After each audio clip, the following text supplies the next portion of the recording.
resolvimos. Bueno, para concluir el capítulo de nefrología de las enfermedades nefrológicas, hoy yo me voy a referir a un tema que es tremendamente importante, que es la insuficiencia renal aguda, que no es nada más que la incapacidad de los riñones para cumplir sus funciones. ¿Cuáles son las funciones, señor? Eliminar sustancias tóxicas. 4 funciones. Eliminar sustancias tóxicas. Filtrar, Filtración de las... reabsorber, secretar y eliminar. Esas son las 4 funciones. Entonces, cuando está alterada una de estas funciones, principalmente la de secreción o la eliminación de orina, estamos frente a la insuficiencia renal aguda. La próxima. De manera breve, esto ya lo saben, acuérdense que el riñón tiene muchas funciones. Por una parte, es la encargada de producir la orina, ¿no es cierto? A través de esta formación de orina, ¿qué hace el riñón? Controla los líquidos y los electrolitos. Acuérdense que nosotros, desde el punto de vista de los líquidos y los electrolitos, tenemos un balance neutro, ¿no? Pero no solo eso, ayuda a corregir el equilibrio ácido-base porque tiene que ver con la eliminación fundamentalmente del bicarbonato, ¿no? Puede ser que los trastornos del equilibrio ácido-base son respiratorios o metabólicos. Cuando es metabólico, habitualmente está comprometido el riñón. Y además, ayuda a la excreción de los productos de desecho, ¿no? Que son los productos finales del metabolismo habitualmente de las proteínas, la urea y la creatinina. ¿Okay? Entonces, ¿qué hace? Resumen, regula la presión sanguínea también. Esto tiene que ver fundamentalmente con el volumen. Acuérdense que la presión es flujo por resistencia. Produce glóbulos rojos, muy importante, por eso que los que tienen insuficiencia renal fundamentalmente crónica son pacientes anémicos, ¿no? Y regulación del metabolismo del calcio y el fósforo, entre otras cosas. Pues la próxima. Ok. Obviamente, esto también es recordatorio cómo está constituido el aparato, el sistema urinario. Son distintos órganos que se encargan primero de purificar la sangre y luego de eliminar los productos finales de ese, fundamentalmente del metabolismo de las proteínas. Entonces, ¿cuáles son las principales funciones del riñón? Es un resumen. Purifica la sangre. ¿Cómo consigue esta función? Eliminando toxinas, ¿no? 2. Regula el medio interno, ¿a través de qué? Es partícipe de la homeostasis y del equilibrio hidrosalino. Y regula el volumen del líquido corporal. Ok. Obviamente, los riñones tienen algunos sinónimos, no importa mucho, ¿no? Y las vías urinarias están compuestas, desde el punto de vista anatómico, cáliz menor, cáliz mayor, la peritoneal, uretra, vejiga, etc. ¿No? Es un recordatorio. La siguiente. Ok, ¿y cuál es la fisiopatología del aparato? Cuando se altera la fisiopatología es capaz de producirse estas distintas enfermedades. Ustedes ya han debido ver síndrome nefrótico, nefrítico, ¿no? Y la insuficiencia renal que me toca exponer a mí. La glomerulitis, por ejemplo, ¿qué es? Es un proceso habitualmente infeccioso, puede ser viral o bacteriano, que produce inflamación de los riñones y que a la larga puede producir insuficiencia renal. Ok, la próxima. Y en general la sintomatología de los riñones, de las enfermedades renales, son poco claras, ¿no? Puede haber dolor, son poco claras. Es por eso que solo en el riñón, para ver si está funcionando o no adecuadamente, necesitamos de pruebas de función renal. ¿Y cuáles son? Es la urea. Acuérdense que este es el producto de degradación de las proteínas. La segunda, la creatinina, que está producida principalmente por las células musculares. Y obviamente la creatinina, ¿dónde se secreta? Habitualmente en el tubo, ¿no? Entonces, nosotros para valorar la función renal, que es la única forma que tenemos de ver si hay una insuficiencia o está normal, habitualmente pedimos 2 cosas, creatinina y nitrógeno. ¿Okay? Y cuando hay una complicación severa también va a alterar las otras funciones del riñón. Se va a haber acidosis, puede haber sobrehidratación, etc. La próxima, por favor. Ok. Hubo algo que es importante no solo para el riñón, sino para todos los órganos nobles, el cerebro, el riñón, es que todos tiene su mecanismo de autorregulación. ¿Alguien puede definir qué es la autorregulación? Entonces, la autorregulación no es nada más que la mantención de una adecuada presión de perfusión tisular, aunque cambien sus componentes. Por ejemplo, a nivel cerebral es la presión arterial. No se pierde la autorregulación a nivel cerebral si la presión arterial media, que es la que da el flujo, varía entre 50 y 150, o sea, es de media. Entonces es un porcentaje extremadamente alto, porque claro, el riñón por eso es noble, tiene muchos mecanismos. Ahora, ¿cuándo se pierde la autorregulación? Todo el corazón tiene su propia autorregulación, el cerebro y también los riñones. Cuando el órgano es incapaz de mantener sus funciones, eso es pérdida de la autorregulación. Y casi siempre esto es, a nivel cerebral tiene que ver con la presión arterial media. Esta es la presión arterial media, de 50 a 150 en el cerebro. Cuando baja de 50 en este mecanismo de autorregulación, ¿qué va a haber? Va a haber hipoxia, ¿no? Y cuando supera este otro, que es 150 en el riñón o en el cerebro, ¿qué pasa? Hay generalmente hemorragia. Entonces, cuando se alteran los límites de compensación en todos los órganos, en el límite inferior y en el límite superior se producen alteraciones. En el caso del riñón, cuando se pierde este mecanismo de autorregulación que hay, insuficiencia renal. Ya, pasamos. Ok. Muchos a la insuficiencia renal aguda también la llaman fracaso renal agudo, son sinónimos, ¿no?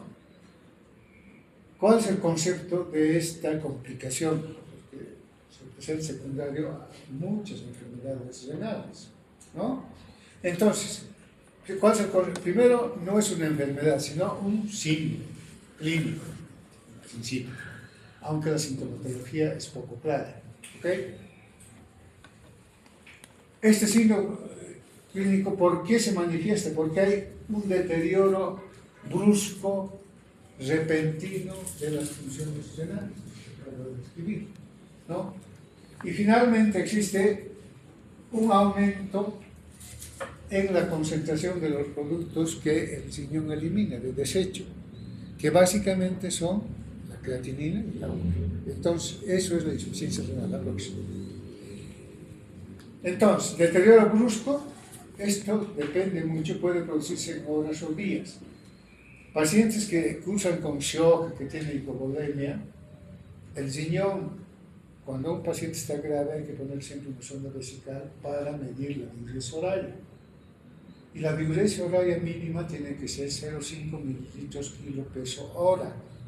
Por ejemplo, un individuo de 70 tiene que mínimamente orinar 35 mililitros por hora. Cuando no ocurre eso, y por más de 6 horas, entonces el paciente cursa con insuficiencia renal aguda.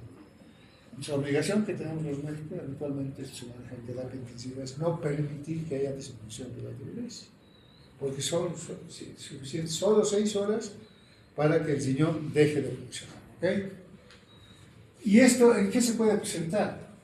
Primero, en individuos que están sanos, que tienen, por ejemplo, shock, están sanos, shock, disminución de volumen circulante, afecta al riñón y puede producir insuficiencia renal aguda.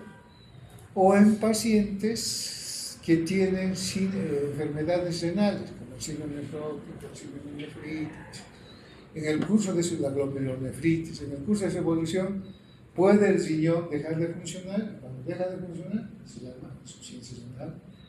Al principio aguda, pero en los pacientes que tienen estos síndromes nefrótico y nefrítico, esta insuficiencia renal aguda habitualmente se convierte en crónica, ¿no? Así que sus riñones no funcionan y en la crónica el tratamiento ¿qué es? Diálisis, cualquier cosa. Por eso hay tanto enfermo y por hipertensión, por lo que fuera, va y se somete a diálisis. Diálisis de distintas naturales, ¿ok? Entonces se define como la elevación de la concentración de creatinina en el plasma. Respecto a este aumento, hay un aumento absoluto que es cuando aumenta la creatinina de 0,3 miligramos por decilitro o un incremento del 50% sobre la basal. Si su basal del paciente es 1.2, 50 es 0.6. Si aumenta a 1.8 la creatinina, ya estamos en insuficiencia. ¿Okay? Es la única forma de diagnosticar por el aumento de estos productos de secreción. Por eso básicamente tiene que ver el laboratorio, no es como en otras patologías, que primero es la clínica y de acuerdo a eso uno pide el laboratorio para confirmar el diagnóstico. Aquí son estos exámenes de laboratorio los que nos llevan al diagnóstico. Obviamente a la distribución de la diuresis, pero ya vamos a ver, hay insuficiencia renal que cursan con diuresis normal o es más, puede llegar a aumentar. Ok, la próxima. Entonces, definiendo, ¿qué es la insuficiencia renal? La disminución rápida de la función renal. ¿Cuál es la función renal? Los 4 que acabo de hablar. Que provoca incapacidad de los riñones. ¿Para qué? Para excretar los productos nitrogenados. Esa es la función principal. Y mantener la homeostasis hidroelectrolítica y del equilibrio. Entonces, primero se alteran los productos finales de nitrogenados. Luego, como hemos visto, tiene que ver con el equilibrio ácido-base, puede producir acidosis metabólica y finalmente puede producir alteraciones hidroelectrolíticas. No orina. ¿Cuál es la consecuencia? Una es que puede producir edema, por eso la alteración del electrolítico. Ahora, cuando esto se presenta de manera aislada, la insuficiencia renal aislada, tiene una mortalidad alrededor del 30%. ¿No? Pero si esto se agrega, por ejemplo, a la insuficiencia cardíaca, la mortalidad se duplica. Entonces, la función de los médicos es tratar de evitar que se presente la insuficiencia renal aguda. La próxima. Ok, ¿cómo se clasifica? Pre-renal, ahorita vamos a ver, renal y post-renal. La insuficiencia renal aguda, entonces, dependiendo de dónde está el origen del daño, antes del riñón, pre-renal. Dentro del riñón, renal. Y después del riñón, por ejemplo, en los hombres, la hipertrofia de próstata suele ser una causa frecuente, post-renal.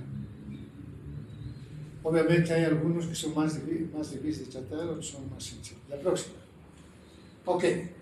Segundo lugar aparece lo que les he dicho, pero también la insuficiencia renal, que es la disminución de las funciones renales, es decir, la disminución de la producción de diuresis, puede clasificar según el volumen urinario. ¿Y dónde se adquiere? Puede ser que el individuo por cualquier causa llegue al hospital con esta o dentro del hospital como complicación de otro signo. ¿Okay? Pero vean ustedes que no es solo la disminución de la diuresis la que clasifica la insuficiencia renal. Por eso es que se atribuye no oligúrica, cuando la orina en 24 horas es más de 400 mililitros. ¿Okay? Puede haber. Quiero decir que hay insuficiencia renal, la creatinina y la urea. Oligúrica, cuando esta en 24 horas de 100 a 400 mililitros. Y vean ustedes anuria. Bueno, cuando es anuria es fácil, ¿no? No orina en insuficiencia renal. El problema está en esto, es la no oligúrica y oligúrica. Pues sí está orinando, pero el riñón no está concentrando y excretando. La próxima. Entonces, ¿cuáles son las causas? La pre-renal, la renal y la post-renal. La pre-renal quiere decir antes del riñón. La etiología más frecuente es la hipovolemia, ¿no? Disminución del volumen circulante. Acuérdense que en el shock, ¿qué es lo que pasa? Cuando disminuye el volumen circulante, activa el sistema renina-angiotensina-aldosterona con un objetivo final de retener líquidos para que el volumen circulante esté dentro de límites más o menos compatibles con la vida. Pero al hacer eso, ¿qué hace? Disminuye el volumen que llega al riñón. Entonces, la hipovolemia es la causa mayor de insuficiencia aguda pre-renal. Ahora, la hipovolemia, ¿por qué se produce? Por múltiples causas. Por insuficiencia cardíaca, el infarto agudo de miocardio, no funciona el corazón. Conclusión, insuficiencia renal. En el shock hipovolémico séptico, hay pérdida de volumen, se activa el riñón para no eliminar adecuadamente creatinina y urea, igual insuficiencia renal. O sea, la etiología es variable. ¿Okay? Entonces, ahora, la insuficiencia renal propiamente dicha es cuando el riñón está comprometido. Aquí es antes del riñón la presrenal, la postrenal después del riñón y la renal es en el riñón. Ahora, ¿cómo se presenta esto? La hipovolemia, por ejemplo, la isquémica, la hipovolemia circular isquémica, si no se trata adecuadamente el servicio que tenemos 6 horas, se convierte en renal. ¿Qué quiere decir eso? Que el riñón ya se ha comprometido en su estructura histológica, anatómica, se deja de funcionar, ¿no? Por eso se llama renal. ¿Okay? La prerrenal es casi sencilla de revertir, si uno se da cuenta, da volumen habitualmente, mejora la presión arterial, no se alteran las 4 funciones del riñón y no hay, ¿no? Pero es más fácil de hacer corregir siempre. Si el tiempo pasa, hemos actuado mal o llega tarde el enfermo, entonces es el riñón propiamente dicho el afectado, ¿ok? Y puede producirse la intrínseca por sepsis, por hipovolemia, etc. Y la postrenal, esta es la más rara. Quiere decir que todo está funcionando bien, pero el riñón, en sus vías de excreción, los uréteres, etc., es incapaz de eliminar lo que hace el riñón, ¿no? Eliminar, no secreta ni elimina. Eso es un poco más fácil de darse cuenta. Habitualmente, si es una obstrucción, el cirujano, el urólogo, va y destapa, ¿no? Pero también tiene su tiempo. Porque tanto la prerrenal como la postrenal, aproximadamente entre 6 a 8 horas, si no se resuelve la causa, se daña el riñón propiamente dicho y estamos frente a la insuficiencia renal intersticial. Esa ya tiene una evolución mala. Hay que esperar que se recupere el riñón, que habitualmente no ocurre, y en esos casos hay que, mientras tanto, producir algún evento dialítico para que se elimine la orina que se sigue produciendo. La próxima.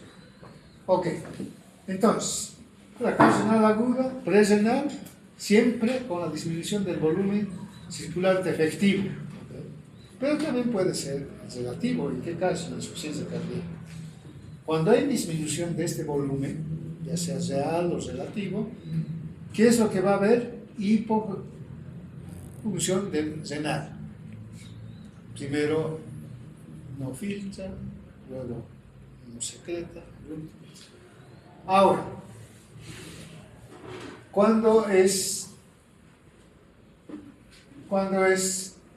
que está comprometido el parénquima?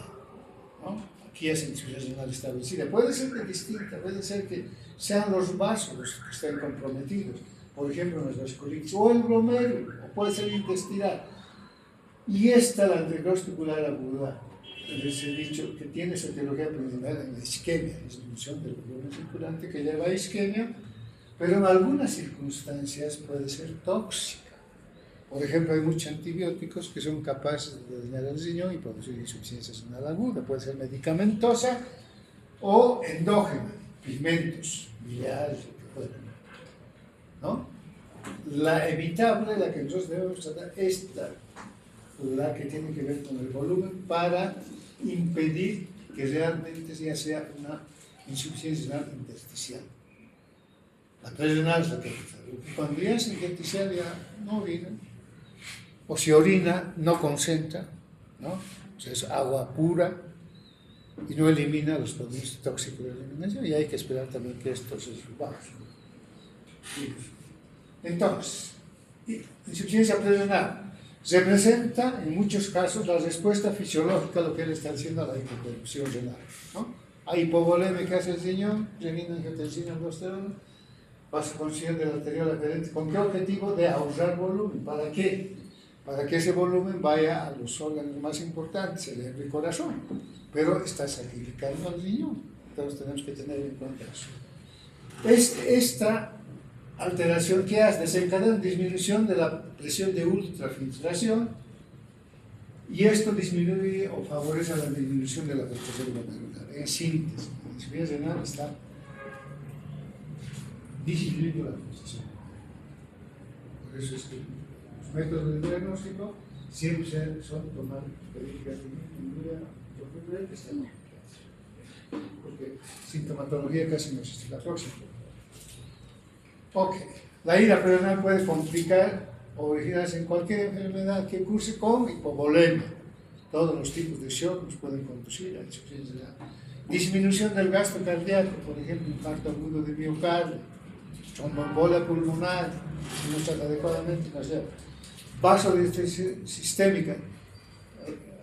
¿Alguien puede hablar o dar un ejemplo de vasodilatación sistémica? Porque cuando se vasodilatan los vasos, estos están aumentados en un diámetro, pero el volumen es el mismo.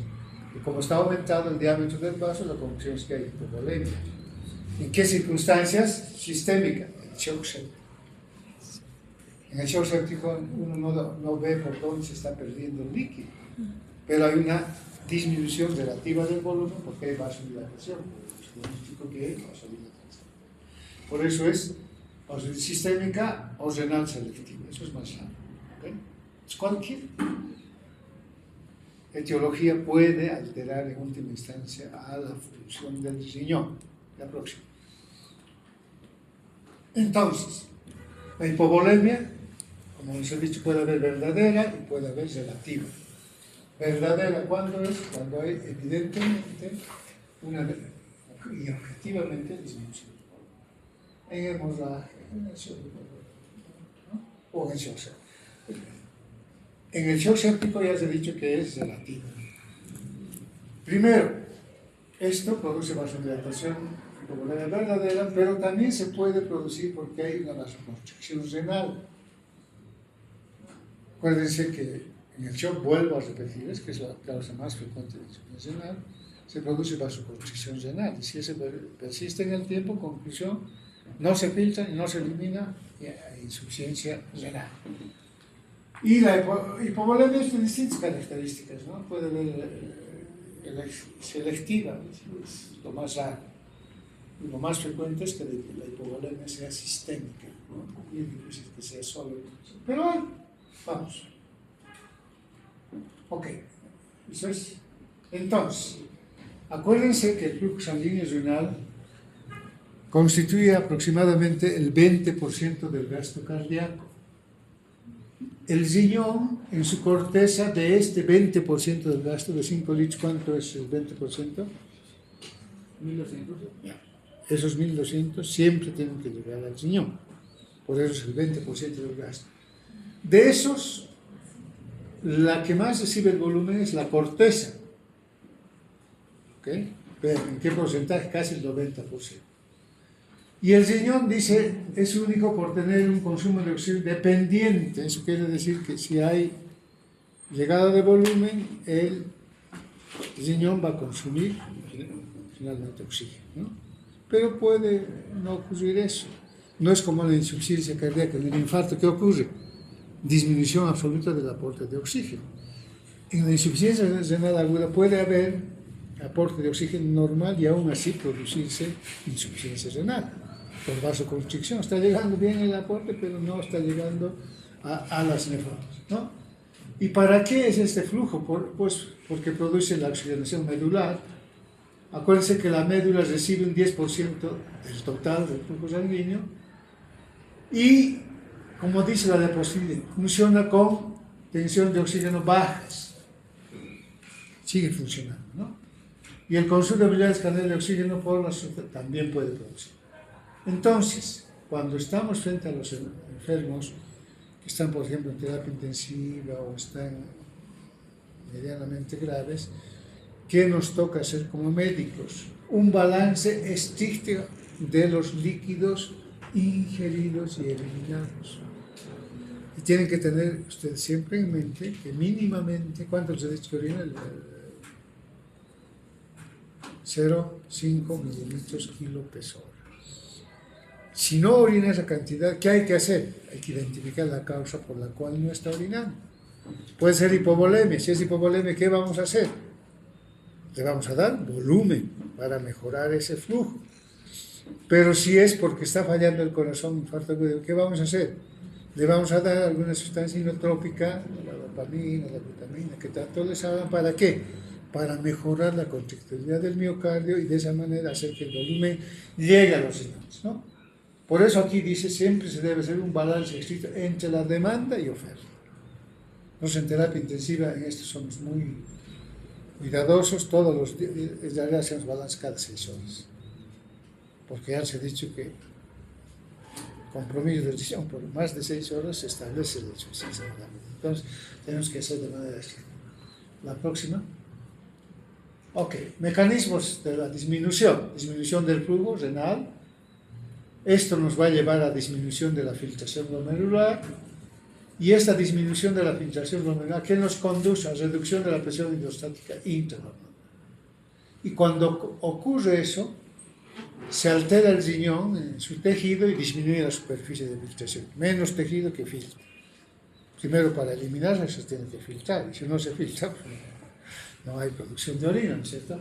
Puede, pero además, haber una retrodiffusión del filtrado por el epitelio que está dañado hacia atrás, y en otras circunstancias puede haber obstrucción mecánica intratubular, calcio suele ser muy frecuente, puede ir y tapar el conducto de excreción y también producir insuficiencia renal por sustitución de sustancias químicas. Por eso que, por ejemplo, los antibióticos dicen cuide el riñón, ¿no? Porque en su metabolismo algunos producen insuficiencia renal.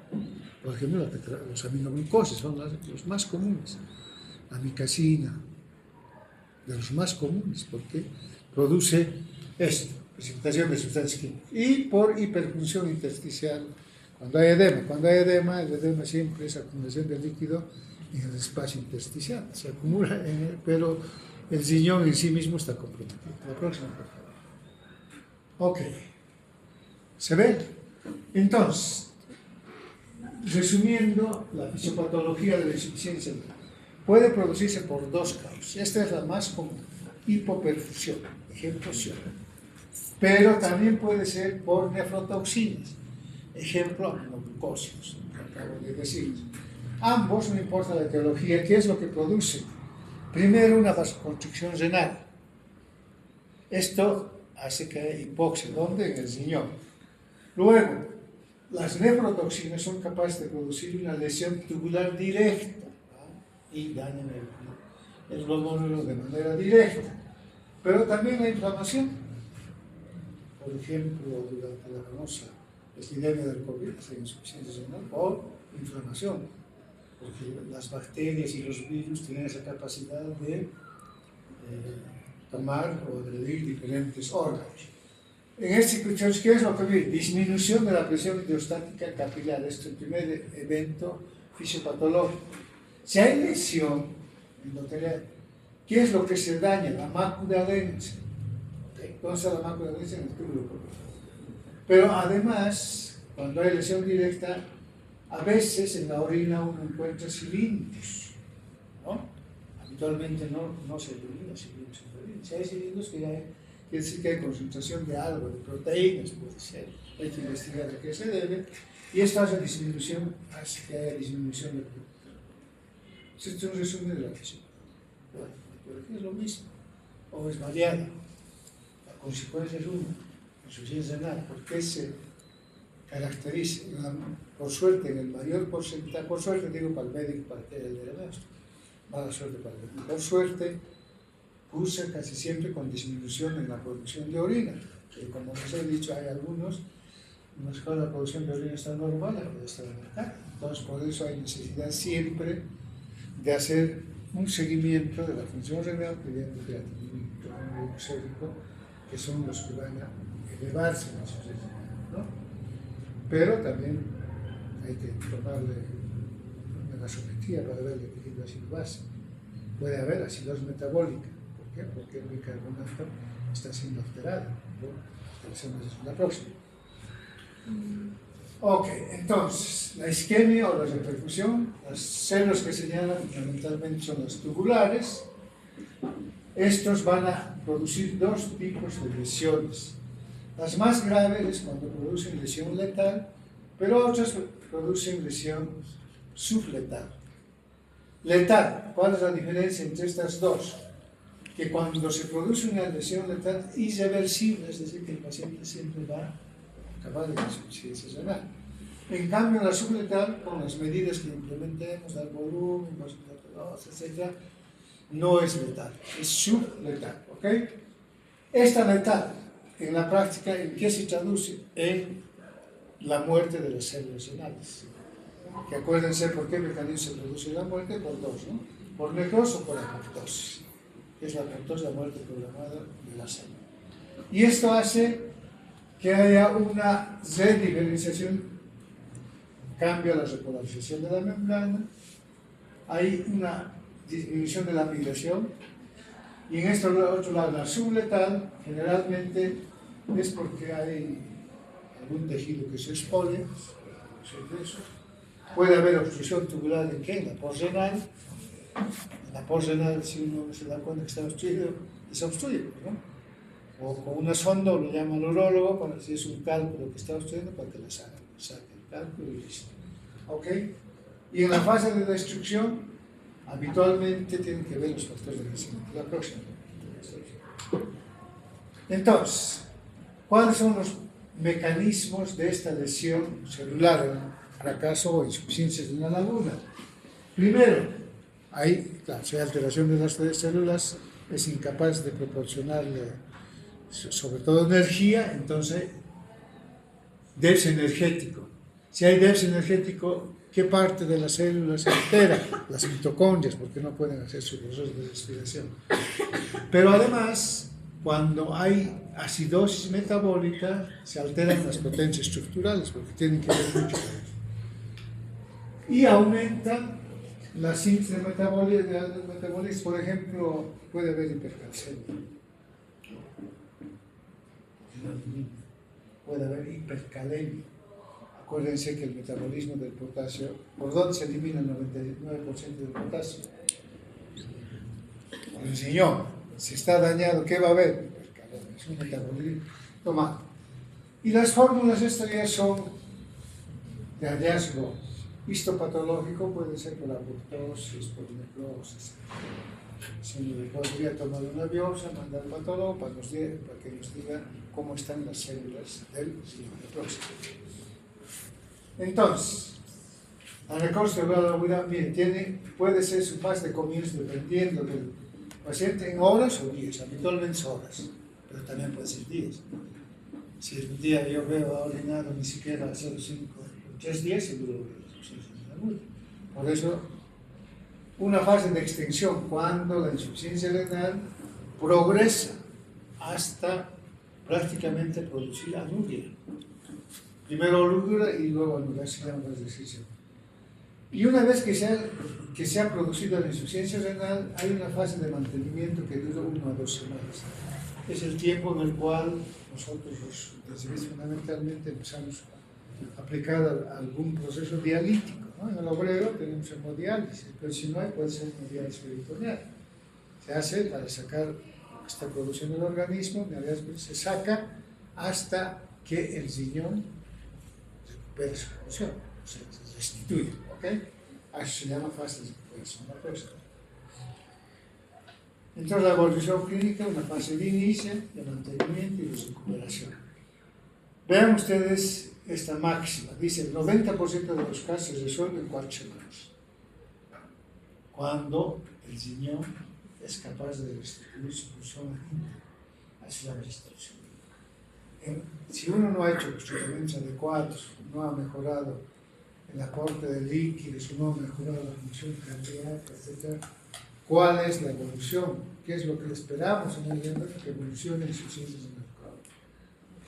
Y la crónica es alteración de los procesos del riñón, a veces no orina, eso ya requiere tratamiento dialítico de por vida, ¿no? O finalmente trasplante renal. La próxima. Okay. Lo mismo, pues renal, el glomérulo, a veces la fisiopatología empieza en el glomérulo, pero puede ser obstrucción, lo que ya se ha dicho. Y hay algunas enfermedades que son capaces de conducir a la insuficiencia renal aguda, como la nefritis. No sé si habrán visto, ¿no? Nefritis, ok. Entonces, en resumen, ¿qué es la falla renal o insuficiencia renal aguda? La pérdida rápida de la función renal. ¿Esto qué nos produce? Alteraciones hidroelectrolíticas en el equilibrio ácido-base fundamentalmente. Además, hay disminución de la filtración glomerular por esa oliguria y hay retención de los productos nitrogenados, creatinina y nitrógeno glicosílico que están aumentados. La próxima. Ok. Como la sintomatología de la insuficiencia renal aguda es muy pobre, casi no hay, entonces el diagnóstico es principalmente laboratorio, pues he dicho, ¿no? Creatinina, nitrógeno glicosílico, etc. Y, obviamente, hacer un examen general de orina. Si es prerenal, en el examen de orina va a haber cilindros y alinos. Si es renal, va a haber otro tipo de anomalias. La densidad. Habitualmente, ¿cómo es la densidad del riñón? Es el doble o el triple de la osmolaridad plasmática, ¿no es cierto? Porque está concentrado. Entonces pierde esa capacidad. La prerenal, vean este número, la densidad urinaria es 1020, y en la renal no tiene la capacidad de concentración, en consecuencia la densidad está muy disminuida. Se puede pedir la osmolaridad. En la prerenal, ¿dónde se pide la osmolaridad? ¿En qué tipo de examen? Sangre, ¿no? Además hay una fórmula para la osmolaridad. Entonces en la prerenal es mayor de 500 y en la renal menor de 800. Y esta es fracción de excreción de sodio. Generalmente aquí en un hospital se hace fracción de excreción de sodio, o sea, se pide al laboratorio que nos diga cuánto de sodio está excretando el riñón, y hacen un calculito por cada 100 mililitros, se debe eliminar determinada cantidad. A eso se llama fracción de excreción de sodio, que generalmente en nuestro medio no se hace. Entonces, ¿cómo está ese FENA? Fracción de excreción de sodio, está menor de 1, cuando es prerenal. Esto es tremendamente importante. Mayor de 2 si es renal. ¿Por qué es tremendamente importante? Si es prerenal, tenemos todavía el chance de que no sea un negocio tubular renal. Podemos revertir. En cambio, en la renal no podemos revertir y tenemos que esperar a que el riñón recobre su función o finalmente pasa a insuficiencia renal crónica y dializamos. Y otras cosas. Eso, lo más importante. El nitrógeno ureico y el FET. Este es el discriminador más importante de la insuficiencia prerenal y renal. Prerenal, habitualmente alta de volumen o mejora la contractilidad, más fácil de ser tratado. Cuando es renal, quiere decir que el riñón ya hay que esperar su evolución. ¿Okay? La siguiente. Y hay algunas clasificaciones para ver qué tipo de insuficiencia renal aguda. Yo de esto no les hablo mucho. Este es el rifle, la más importante, lo van a revisar ustedes. Es rifle de riñón, lesión, H, falla, pérdida de la función y enfermedad renal. Entonces los nefrólogos habitualmente utilizan este tipo de escalas. ¿Para qué? Para saber el pronóstico. No es para saber el diagnóstico. Generalmente para saber el pronóstico. Le va a ir bien, ¿no? Creo que es la última. Ok, entonces he hecho un resumen de algo que es muy frecuente, que tiene distinta etiología antes del riñón, el riñón o post riñón, y que generalmente es la causa de consulta de los enfermos. Van al médico porque no están orinando bien, o sea, hay que establecer si es una insuficiencia renal aguda. Hay algunos que llaman con crónica, ¿no? Porque tuvieron antes nefritis, síndrome nefrótico. ¿Alguna pregunta? Ok, entonces, cuando no hay preguntas porque se ha entendido, espero que sea eso, o porque no se ha entendido. Las dos posibilidades.